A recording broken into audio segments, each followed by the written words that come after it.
From a G7 summit that excluded Vladimir Putin, a blunt message to the Russian leader: halt the arms and other support fueling the violence in eastern Ukraine. After the summit, President Obama urged Putin to see elections that'll soon give Ukraine a new leader as an opportunity to be seized. Russia needs to recognize that President-elect Poroshenko is the legitimately elected leader of Ukraine and engage the government in Kiev. To which Britain's David Cameron adds, pull the rest of your troops back from Ukraine's border or face wider sanctions.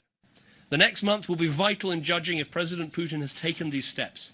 Yet the G7 broke up without any action now, and with Cameron and other U.S. allies planning to meet the Russian leader one-on-one. But doesn't sitting down with Putin now smack of disunity? I think it's right to have this dialogue, particularly if you have a clear message and a clear point to make. I've been heartened by the steadfastness of Europe thus far. Mostly the European leaders here at this summit want to keep lines of communication to Moscow open, convinced they still need Russia's help on things like the Syrian civil war and striking a deal with Iran over its nuclear program.